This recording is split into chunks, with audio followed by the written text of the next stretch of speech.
Obi's legal team. It is very clear that they outrightly told Peter Obi and his legal team that if they are not happy over the last presidential election and the outcome of that very election, as announced by the Independent National Electoral Commission, that they should get to court. Now they have gone to court with the evidences they have proven beyond doubt to the 5-man panel of court led by Justice Haruna. Now they are stating that they should not present that particular evidence. The Peter Obi and his legal team are so wise enough. They are equipped before Peter Obi embarked on the journey of going to court to make sure he reclaims the mandate, because a lot of persons have entrusted their future on Peter Obi's mandate. Now they are pleading, should Peter Obi go back or should Peter Obi not move further with this court case? A lot of persons are not even aware, even the APC and Bola Ahmed Tinubu are not even aware that a lot of persons have now embarked on journey of helping Peter Obi to reclaim his mandate. And it is so obvious that Peter Obi, the final addresses has been heard by the court, and they have presented all what they need to present to the court, so that they are going to prove to them that that election was not free, fair and credible. Now the court has ordered INEC present the conglomeration figures of how you got 8 million votes for Bola Ahmed Tinubu. If what you uploaded in the IREF is quite different from party agents' documents, then how did you get to that particular figure you used to declare a particular president as the winner of that election? If discrepancies were seen and spotted by the highest observers of that very election, being the European Union, who came out with their recommendations and stated it, that look at outrightly that INEC did a whole lot of mistakes. As a matter of fact, INEC ought to train their staffs accurately. INEC did not hear from them. INEC did their own thing the way they want. Now, look at what it has led to. Down to the point where Peter Obi has told Nigerians, has made it that Nigerians are not respected abroad due to a lot of contingencies. Yes, it is obvious that Peter Obi had to react over this national issue. Nigerians are being humiliated over the point that even the European Union observed it, that a lot of things are not going well, the policies and all of that. Peter Obi, the presidential candidate of the Labour Party, who is also agitating that Bola Ahmed Tinubu is not the outright winner of that election, recently stated it that international communities will not respect Nigeria because of the characters leading the country. Peter Obi spoke how Nigerians are disrespected in other countries. Recently, in an interview he entertained, they cannot respect us, according to Peter Obi in his exact word. They cannot respect us where we are today. They cannot respect us because of the characters in charge of our country. Be emphasized that for Nigerians to earn respect abroad, political leaders must be committed to good governance and respecting citizens.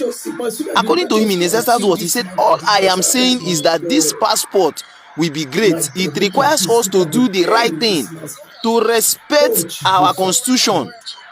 It's very clear. It is very, very clear. If Independent National Electoral Commission has made this blunder, and Peter Obi and other political candidates and parties in their respective capacities are approaching the court to reclaim their mandate, then the truth must prevail. Now they are pleading to Peter Obi's legal team, because Peter Obi's legal team has proven all evidences that Peter Obi's legal team should not present this exact document in the court. According to Peter Obi's legal team, they presented a document that is liable of disqualifying Bola Ahmed Tinubu and indicting Independent National Electoral Commission. They presented this constitution. Section 137 subsection 1D said, among other disqualifying grounds, that a candidate shall not be eligible to run for president if the person had been previously placed under a fine by any court or tribunal.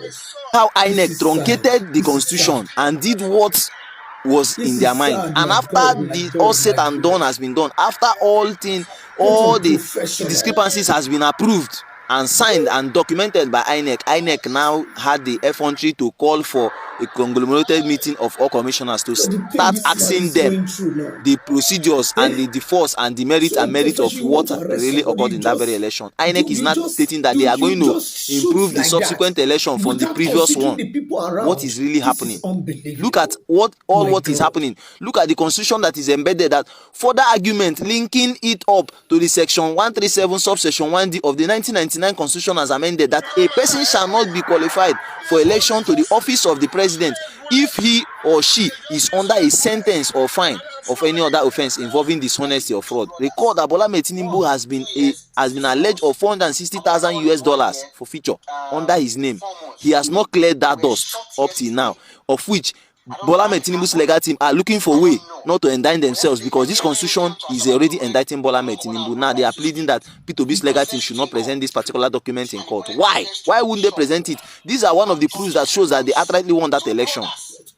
In their final address, they are stating that they should see, that the judges should see Abuja as a 37 state.